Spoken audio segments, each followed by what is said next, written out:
Yeah, it's true. Uh, Nobody ever died. We just dropped the Earth suit, the avatar, and we slipped out of the physical and we've gone home to paradise, to euphoria. You can see those loved ones that have passed, and they're on the other side, and nobody ever died. I started with the fire department in the 70s, and by the time it got into the 90s, I had promoted a couple of times, and I was driving a fire engine, working at Station 11 in Santa Barbara. And there was a flu season. It was a stout one, and um, a lot of people were sick, and they came every 3 or 4 years. You'd have a strong flu bug. And we ran a call on this lady and went to her apartment, and we had to break in. We found her in the back, and she was really, really, really ill. And we kind of sprung into action. And I slid across the bed with the oxygen and trying to get a mask on her. And she realized there was firemen all around her, and she let out this big sigh of relief because she'd been hurting for a couple of days. And I was taking a breath in as I was over her taking a breath in as she did that. And I felt her warm breath go right into my lungs. And I looked at the guys, like, oh man, that did it for sure. And they were like, yep, probably. And, we got her to the hospital and she turned out great. But we went on days off, and within a couple of days, I was super ill, super dehydrated, really high temperature. I couldn't get a pulse at my wrist, so I knew my blood pressure I wasn't going to be conscious much longer once you get below 80 in 70s with the systolic. And my heart rate was just racing, trying to make up for the lack of perfusion. And I called my sister for some help, and the fire department came and picked me up off the floor and gave me some IVs and got me to an ambulance, to a hospital. And when we got into the emergency room, there was a lot of people there, and they were pretty overloaded, and they were trying to just stay ahead of the flow. And so they were giving everybody something to help, kind of a generic thing across everybody. And I got this synthetic morphine stuff and this anti-nausea drug. And, my blood pressure was really super low. I was feeling better because I had a couple of IVs, but there was still a problem. And, those opiates, what they do is they vasodilate your system. They open it wide open. And so when my system opened up, the volume, relative volume dropped, and I had no blood, going to my brain, and I just keeled over. It was almost instant. And my wife was there, and she said that really freaked them out. And they came in with Narcan, and she started writing things down. And they Narcaned me 3 times and got me in started more IVs, got me in a head down situation, and got me up to intensive care. And she said they couldn't get a blood pressure. It was 40/0 was the best they saw. And, I was a big triathlete at the time. I did Ironmans and stuff. So in the morning, they, when everything sort of got back to normal, they said that probably saved your life, that you had this system that could, function with such a stress. So it was 3:30 in the morning, and I just keeled over, and I wasn't conscious of any of those things I just said. But sometime during the night, my up in as I believe it, up in intensive care, I left my body, and There's no doubt about that when a person goes through that. It's not your imagination or a dream, or you have, Elvis has left the building, and the building is sitting in a bed, back in the hospital, and you're gone.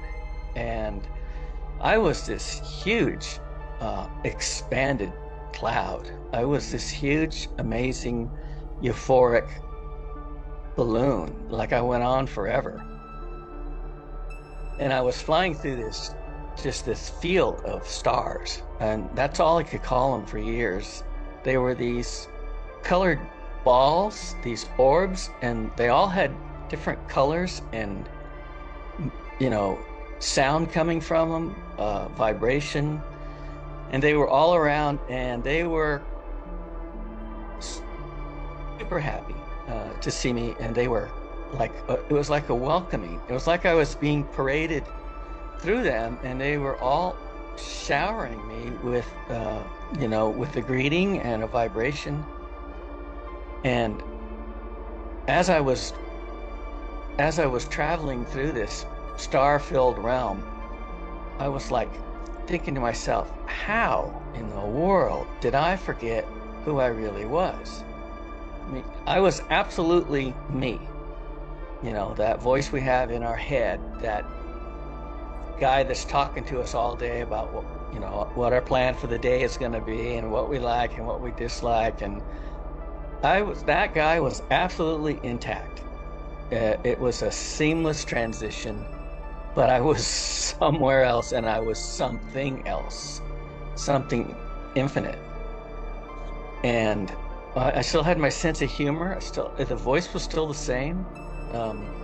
Your listeners should understand that it is almost a seamless transition back to the other side, back to home, and there's nothing to worry about.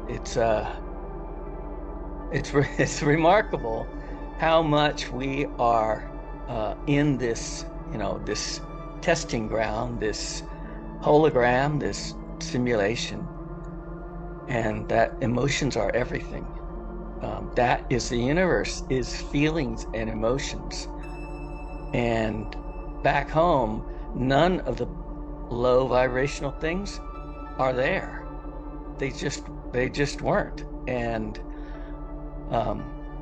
everything that I thought about Bill Letson, and I knew full well that I had been pretending to be this dude, and this guy had all his ideas about how things should be, what his dislikes were, what his likes were, how the future's going to play out, and all that stuff was just gone. It was like I was playing dress up or something. I was playing a role, and the suit that I was in, it was like it felt like I'd been released from a hot, stuffy closet, and I'd been cooped up in there, and I was this huge, expanded balloon, this cloud, and I was absolutely euphoric. It felt like honey was running through my brain and down every nerve, and it was just a standing wave of ecstasy. That's how good it felt. And there's words like nirvana and things like that. That's what we have to look forward to. Let's just say that's where we come from, and we come here to be tested, to be tested in those low vibrational emotions that collectively we call fear. Things like anxiety and anger and jealousy. And there's a big long list of them.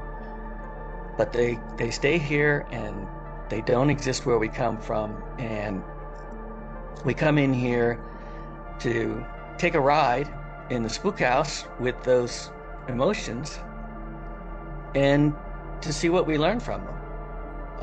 And it's like a game or a trick that we're playing on ourselves, to see how much we can grow, how much the quality of our core soul, whatever we call it, how much that can grow. And so, yeah, I was flying through this, and I loved it. And, you know, this thing about Akashic Records, I was seeing all of these like pages, you know, like you spin a microfiche and you see pages of information, like formulas and diagrams, lots and lots of math stuff. And that's, you know, the Akashic Records is available to everyone, and it's right there as we cross over. You're reconnected with it, and you don't have any questions. And that's what people are, you know, they talk about that they had no questions, and they were filled with knowledge, and they couldn't bring any of it back. And that's all by design. So I was flying along, and I was just absolutely stoked. There was no way I was ever going back. That was, you know, I couldn't believe it. And then all of a sudden, it's like I changed dimensions, and I went into something that was a little more dense. And I found myself in a place that was solid. It was like a facility or a clinic. And there was equipment there. There was indirect lighting, and there were tables and beds, and it looked just like some sort of institution where things were done. And right in front of me were these three short little hooded guys in these dark robes. And they were overjoyed to see me. They were bouncing around and giggling, and I was trying to get sorted out there because it was very surprising. All of a sudden, I just like popped into this place, and they were looking at me, and they were asking me questions like, how was it? What did you learn? What can you tell us? And they were giggling back and forth and bumping into each other. And one of them stepped forward, and he took a long look at me, and then he turned to the others and he said, he doesn't remember us. And they all started giggling. And I was like, well, guys, I kind of remember something, but, you know, let me sort this out. I'm not sure. And, you know, they giggled uproariously. And then there was this other guy, and he was in the background at first. And I've described him as so many different ways, but he was like this tall, wispy guy. And he was like this spinning energy, like if you took a glass of water and spun it and then looked at the side at that spinning vortex. He was like this spinning vortex guy. And I've called him a trimmed down Gumby and a walking stick insect. But it was like I was looking at somebody underwater, and this spinning vortex, it was all these different vortexes connected, and when he moved, they kind of separated. The top would move first, and then the bottom would catch up. And I got this water thing. I do this structured water thing, and I have it sitting out in the sun, and it's a big glass thing, and I spin it, and that vortex that creates, you know, it comes and goes, and it looks exactly like that.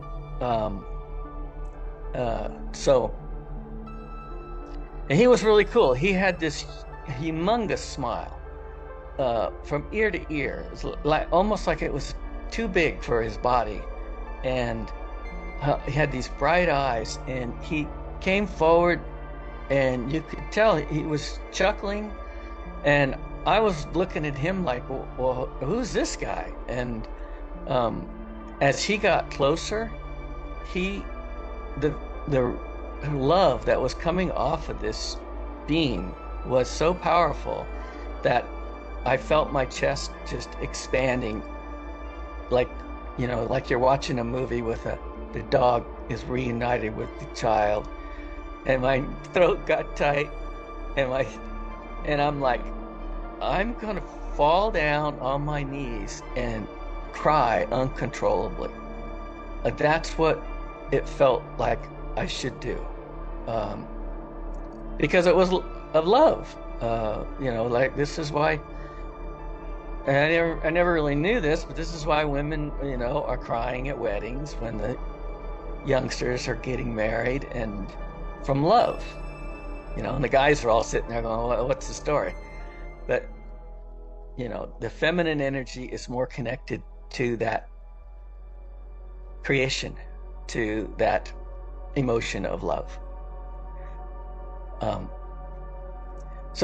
yeah, he came forward, and there was some back and forth. Every time I said something or said something, I guess that's the best we can say. People get hung up on this. You didn't have a mouth, or you don't have eyes, and it's like, no, you don't. But you don't know that. Most people don't even realize they've crossed over. If you listen to these NDEs, a lot of them, it's well into it. Everything was perfectly normal. So so I said a few things, and he chuckled at everything, and I could feel his chuckle, his laugh. I could feel it was inside of me. It was a part of me, and I got the impression that that was like a father and a child, and he loved his child immensely and unconditionally, and we're connected to that father figure. We have lots of names for it. Humanity's tried to explain it, but a higher version of us, or a greater being, I don't know. But it's a real thing, and so at one point I said, there wasn't much going on. It wasn't very organized at all. The three little guys were entertaining themselves and bopping around and giggling, and then the tall wispy guy was he was watching them, and he was watching me, and he was just chuckling, and everything was absolutely cool. So at one point I said, well, I'm not going back where I was. And eventually I got to move away, move on from this place. And, I had already experienced that heavenly realm, those orbs, those stars. And the impression was that was a limitless dimension. There was nothing you couldn't do or be, for as long as you wanted to do and be it. So I was ready to, check out of the facility as soon as they'd let me. And so I told them, well, I'm not going back there to Earth. That's for sure. That's never going to happen. So, I understand there's this review process. You guys want to get through that, and so I can get going. And he just cracked up. And I told a few stories, about different things. And nobody was really paying attention. They didn't care what I had to say. They were just humoring me. And then he finally goes, okay, that's enough. Time to go back. And it's like he was picking up a toddler, and saying, we're going to leave Grandma's, you're going home. And I'm like, time to go back? What? And he says, yeah, you got to go back. And, I did the thing where I told him I was almost 40 and there's no reason to go back. And I told him a few other things, like, I had lots of friends, but it was only my parents and my wife would be the only ones that would be fairly uh, seriously impacted by my demise. But I told them they'll get over it. They're strong people. And then he goes, "No, you're going back." And the place just started breaking up, uh, just like I was being beamed out of there, like Star Trek, the transporter. It's like everything just started dematerializing. Um, and I dropped away into darkness. And when I say dropped, it was a drop in frequency. I was moving at a slower, lower, heavier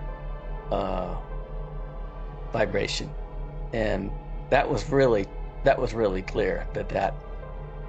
And it's a lot of people say descended. We descend into the material world and things like that, and it's a slowing down of the energetic beings that we really are. So yeah, I dropped away into darkness, and I was somewhere near my body, and however it was, all that, that we possess, the energy that we create here with our thoughts. We all carry trauma and drama, and these are energetic entities or beings, or their energy that sticks to us. And as I went through that, or it was the heaviness of this realm, but it was someplace you didn't want to be. It was lonely, and it was dismal, and it was heavy, and you absolutely didn't want to be there. And then I woke up again in my body, and I noticed there was this whole thing where I was watching the equipment that I was hooked up to. I was watching the readouts, and I saw it climb over the next few hours. And I realized my pressure was back, and a lot of my vital signs looked good on those. And so I sort of sat up, and the intensive care nurse walked by, and she'd been walking, they keep an eye on you. And she's like, "You're awake?" And I was sitting up looking around, and I'm like, yeah, I'm awake. I need to talk to you. And she goes, "Well, I gotta go tell the doctor. We didn't know what had happened to you, or where this was going, or we didn't know what was going on." And I said, "Yeah, that's cool. You can go talk to the doctor. But first, what am I doing back here?" I was pissed. And I said, I was home. I made it out of here. I was safely home, and I was with my best friends that I'd known forever.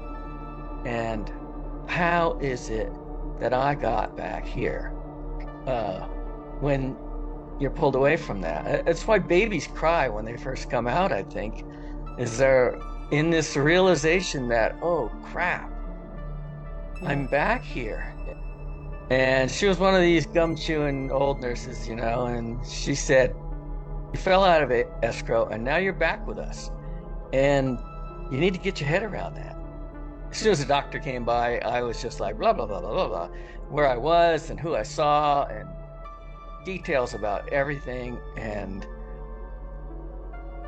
everyone was looking at me pretty funny. But I didn't care. I figured this is something people need to know. These other places are as real as here, even more so, because we're so connected to everything. And if I spent a week on the couch or something, and things got stabilized. Then I got back to work, and the guy started approaching me and saying, "Hey, we heard you had this wild thing. What?"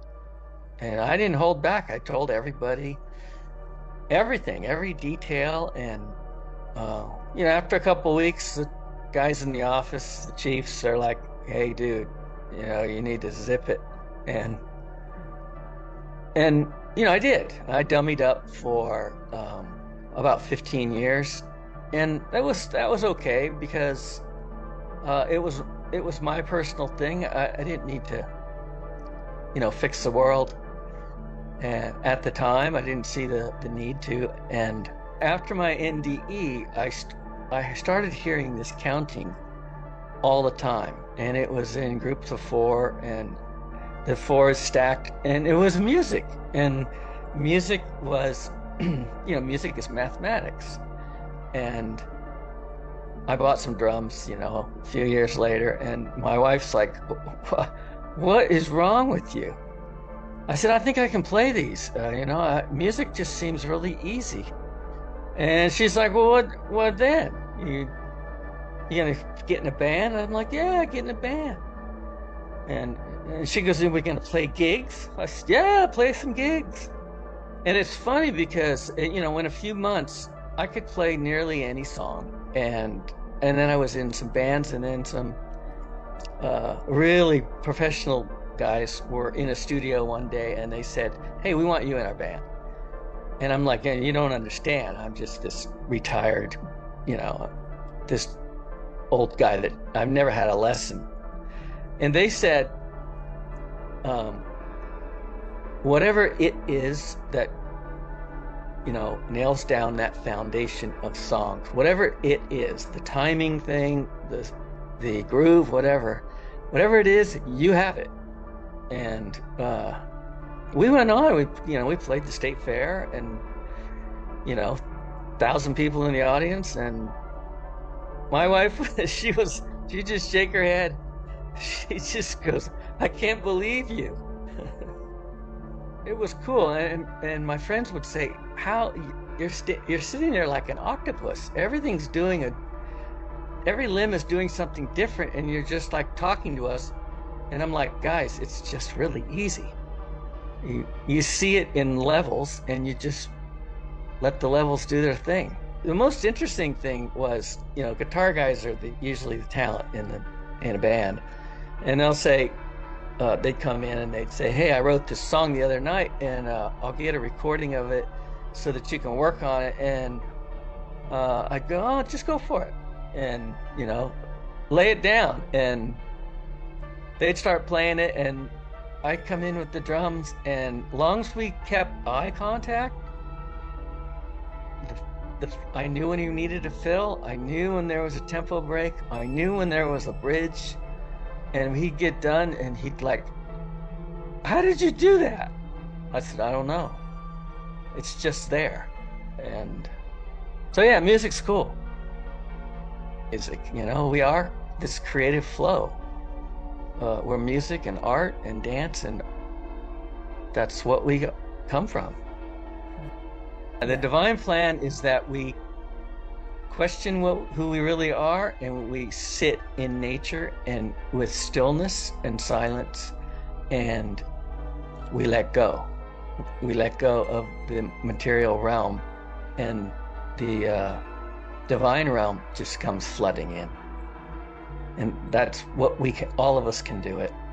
A lot of our media culture is the answers to the big questions are there if you're ready to see them. People talk about the Matrix. One of my favorites is a Groundhog Day, where Bill Murray is kind of an a-hole, and then he learns to be kind and compassionate and put others first, and he gets to leave the town.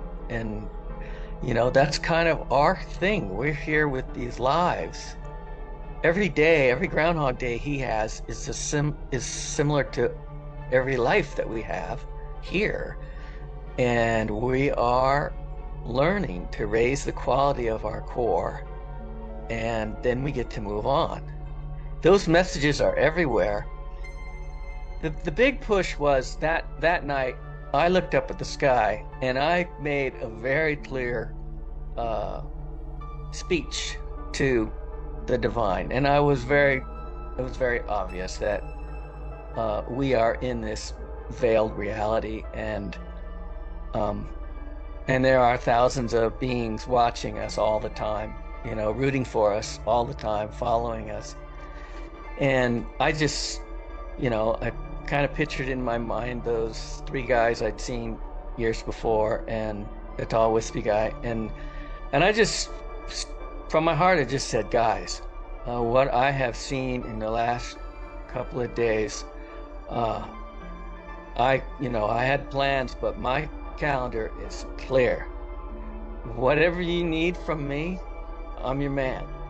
And it, you just let me know. And I meant it. I meant it with my entire soul. And then I had this thing happen with this stars, and I was thinking to myself, what's going on now? This really powerful star-like vision, and it was going through me, and I started this vibration thing, and a lot of things happened after that. And I was talking to the spiritual leader of that community, and he said, you need to become familiar with the term Kundalini and pranic energy. And he was very serious. He said most people never understand what's going on. And so I did, I did Kundalini yoga, and I read up and looked. And there's a point where when we accept the invitation, where the other side says, okay, that little seed of Kundalini energy that's in our bottom of our spine, it wakes up and it comes up through the chakras, and it can be pretty physically devastating, because it's stretching your central nervous system. It's opening it up so that you can feel and receive more information, more energy from the other side. And that's what's been going on with me. And ever since that night, I was like, I'm on your team. I work for you. Yeah, it's true. Nobody ever died. We just dropped the Earth suit, the avatar, and we slipped out of the physical, and we've gone home to paradise, to euphoria. You can see those loved ones that have passed, and they're on the other side, and nobody ever died.